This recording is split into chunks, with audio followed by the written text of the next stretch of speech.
Hey guys, welcome to this week in Super Metal Brothers Review. We are talking about the band Sabaton and the album The Great War. Danny, we have reviewed Sabaton before on this metal podcast thing we call, now that's on YouTube. Yeah, why not? Mostly because I like saying Sabaton. This band here is a Swedish power metal band.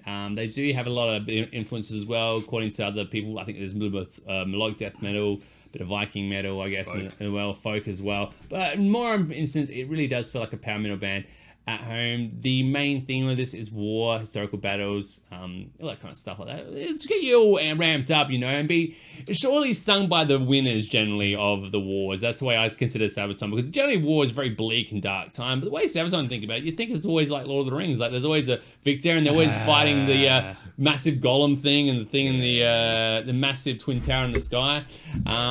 It's kind of the way I see Sabaton anyway.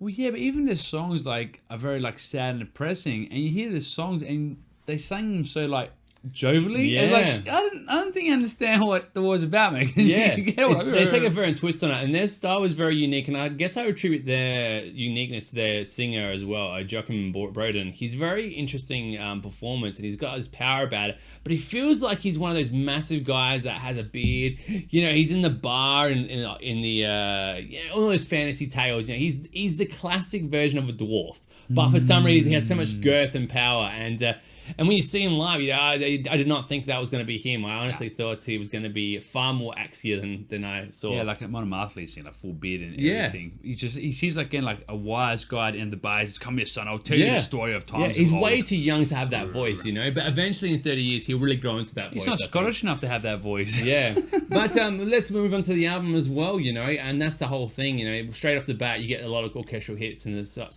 really tight handwork. And I guess the whole good thing about this is musicianship right here. The production values really help it. I mean, they're very crisp players and very clean. Every note played by each band members is very much on point. It has a lot of conviction behind it, Danny. Yeah, it's a good way to start off. Sets a bit of the tone as well, a little lead up into the song. A bit more synth or electronic effects used throughout this album, and they start in this first track and they go throughout, which is a bit weird because none of the wars were about cyber wars, so having electronic and synth effects kind of doesn't. It's purely for taste and purely to win Eurovision contests, I'd imagine, as well. It could be, but this riff had a kind of a Perfect Strangers feel to it, and I noticed there's a lot of Deep Purple-esque lines throughout this album, which got me excited. But anyway, generally the songs here on the album are quite short and impactful. They're always an anthemic, always built from the chorus generally, and when the song kickstarts and rolls, the song builds up really well to a chorus and gets you singing about it.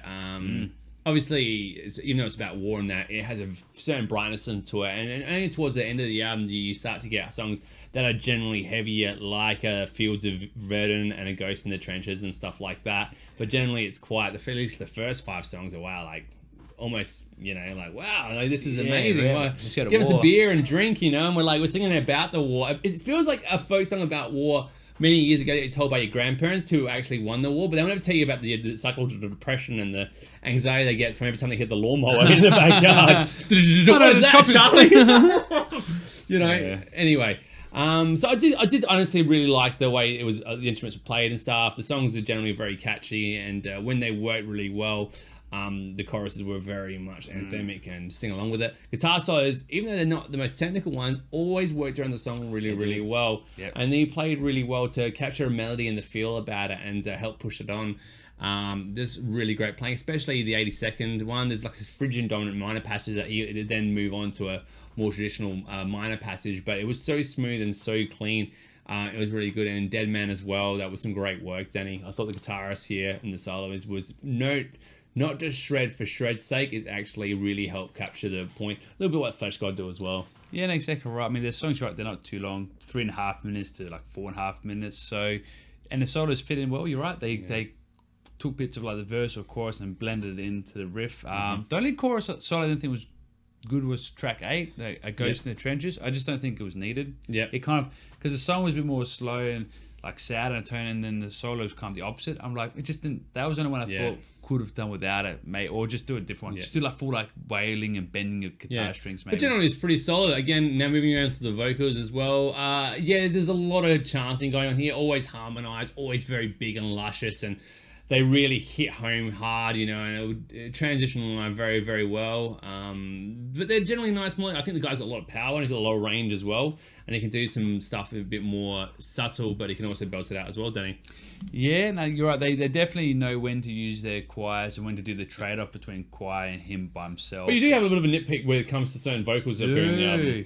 So first track, which is called The Future of Warfare, I was excited because I said featuring Floor Jansen, who's a fantastic singer. She was in phenomenal singer. Yeah, she was in her own band called Revamp. Now she's in Nightwish. As well, this is exciting news. I'm going to hear her, and you can't. I think they use her in the choir part, I guess. As completely what's the point? It's like having a chocolate cake and all of a sudden you decide to put I don't know, just not chocolate on it, and it's like it's throwing all these other ingredients on top of it, and but where's the chocolate cake? Like you ordered a chocolate cake somewhere, but they got 17 layers of cream, they got 17 layers of your Oreos and whatever and stuff like that. Like this is all good, but that's what I came to hear. So when you're gonna advertise Floor Jansen, it better have Floor Jansen in it, So that's a bit of a shame. Or else you're gonna get Super Angry Brothers. Come on, sons of bitches though, that was quite a little. Yeah. Come on, you sons of bitches, like, all right, I'm in my house. What do you want me to do? There was cool stuff like the key change and the ghostly trances as well, which were lights, helped really pick up the song. Obviously, the super tight musicianship and the harmonizing works really well with the singing, the guitars, and whatever. Yeah, and there's a couple of songs that actually end on the chorus, which makes sense because most of their songs they try to build up to the chorus. It's like the epicenter of their songs, the main focus. So why not make that the ending? Because I guess the chorus also talk about the ending of the war, the most important part of the war. So that should be the end of the song. Like that's it. We've talked about it. And so I feel that's an appropriate thing to do with these guys' songs. And there's one of a rock. There's one rock out which is good, which is also a bit more mature from the last album. They've done a bit more heavy things, a bit of double kicking at times, a bit more like rocky sections in time, and especially like track 10, that came out of nowhere. Like that's nearly like symphonic power metal. Like the amount of layering and composition put into that was really a really good song, man. Piano as well, like that. They had stuff like this really cool Hammond organ starting in the Red Baron as well. It was very sick, but then obviously it kind of moved away from it, and I was really sad because they really set up the tone there. They embellished that tone better with stuff like Ghosts and Trenches and Fields of Verdun, where they'd actually keep it a little bit more sad and heavier. But generally, the album actually had a very bright sense. Even though they were trying to be dark, they just couldn't help it. But just, we're too happy for this, man. Like, don't bring me down. Like, we're no emos. But yeah, songs like Devil Dogs are straight up power metal. It's super happy. Drinking a beer, chanty. The problem I have sometimes is some of the songs just finish really like kind of lackluster, especially the way. I mean, this is more of an issue towards the start of the tracks. Like, it almost felt like when the song over, it's like they don't know how to end the song. Cavalier Conspiracy had this similar problem when I listened to the album as well, and it's not addressing the whole entire album here. Towards the end of the album, they do better to kind of resonate it more. But sometimes I was just like, that's kind of it, and I had a problem with it. Like I think 7 Pillars of Wisdom or The Future of Warfare. It's a good vibe, but yeah, just a couple of things where I'm like, didn't know how to finish on like a big, strong, resonant thing. But that's the minor nitpick. Also, this is a power metal band, so if you're into like dark and heavy and brooding music, this is really not your album. And this isn't the albums to get me into power metal either. I think when I listen to the albums, like, if you want a band to gateway better, I think you could listen to like Twisting the Myth from Blind Guardian. Some of the other stuff from them isn't that great. I think for band that's great. Bands like Mercenary, who have power metal vocalists over that, would be an easier transition band. But I think if you're a power metal head, this is an album that you should strongly check out.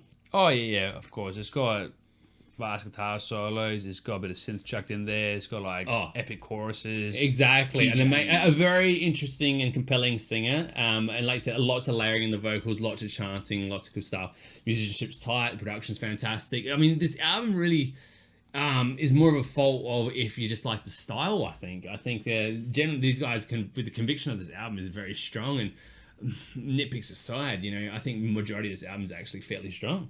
Yeah, no, they write their songs very well. Like, they're very engaging. They got a great flow to them, and they always get you excited by the chorus. You want to sing along with the chorus. I mean, most of the times. When you think power metal, you're thinking like Manowar or Iron Maiden, all those classic, like Rainbows and fantasy kind of stuff, But these guys separate themselves from it. One, the topic matter is darker, but the certain brightness of it, though it feels triumphant and happy, it has a certain distinction and originality to it as well.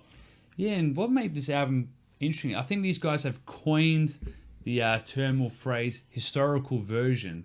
So when you get like CDs, you get like the Radium Edit or Party Mix or Techno version.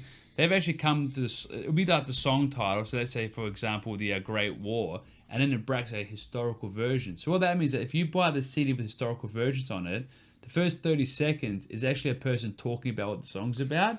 So they'll be like, back in 1965, Wow. and some like old like female vocals with talking, like it's like the mothery tone of it, like trying to set up like they're doing all these like Sparta 300. So you have the old wise. It's better for Yeah. me. It's better. It makes more sense that they just play the song because what you get from the song is that. But if you're a super nerd for that sort of stuff, go for it. They could have just as easily highlighted that in the notes or in the booklet and stuff like that. But it kills it because if you can't hear the album straight up, you have to keep hearing this 30-second introduction. I can't imagine that would sell. I reckon that's a bit of them like, look how amazing, our fans love this, you know. And it's like, I wouldn't, even if Nevermore did it, I wouldn't have done it. Well, There's no way. Flesh God do the last 2 albums they've done. They've had like the song and then just the like orchestration part, like no vocals over the top. So maybe these ones here, these guys Second CD. that makes sense. We've got to stop because otherwise Do it once and then never hear it ever again. It's like, you know. With that though, let's give it overall. You know, this isn't my cup of tea at all, and this album is gonna sell me to the Sabaton camp. However, I can surely attest with my credibility on the line as a metal musician and a fan of the genre that this is a very strong album, and everything that's going on here gets my solid recommend. If you're into this genre, man, this is probably not going to get much better than this year. I think this is very, very good, and these guys have pretty much perfected what they're doing here, albeit with the few problems of myself that I found. But you know, this isn't. I'm not. This is definitely no Matt's allowed camp. You know, so go for it. Well, I look. You are the power metal head, on the other hand. Yeah, though. I like my power metal. I like my energetic and uplifting songs. So Yep. I So, think. Oh, sorry. Yeah, so this song here, I thought that happened, of course, and they did some things well. I just don't think there was enough to really engage me as a solid album. But I reckon there's only 2 songs which I really thought were above the rest, and the rest I thought they were good songs, but just not as good as they could have been. So maybe I was expecting too much. I thought every song was gonna be a banger, but I reckon track 2 and track 10 were my favorite. I found like songs like Red Baron was was kind of bad. Even you know, 5 was just a bit standard. But I agree. I thought track 2 was really good. 7 Pillars was very good, and I think you're right. Track 10 or track 9, I think it was. Track 9 was cool as well. That's because that's more sad. Of course, you like it's more sad. Yeah, and absolutely. And the chorus is about like what sons and fathers getting shot down by guns. Oh, that's great. And the Castlevania guitar lines and the Ghost of the Trenches was awesome. So Yeah. really like the neoclassical stuff to tease in there. There was a That's bit cool. of neoclassical stuff. That's what I say. Full like Richie Blackmore influence in this album, like Perfect Stranger licks, Hammond organ, some neoclassical stuff. I heard the Deep Purple tones in here. Yeah. But yeah, I thought it was good.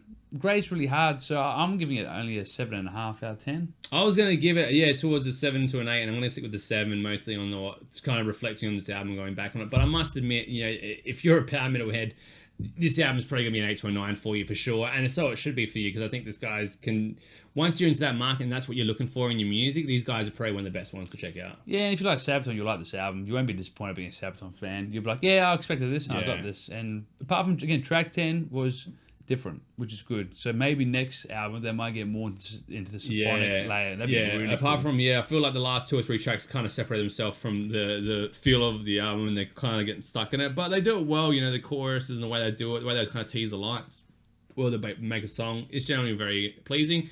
So if you guys agree with us or don't disagree, leave us a comment or a thumbs up or a thumbs down, and let us know what you guys want us to review next time. Let us know what you thought about the Sabaton track. Sabaton! And with that, we are the Super Metal Brothers. Thank you guys so much for listening, and we'll catch you the next one.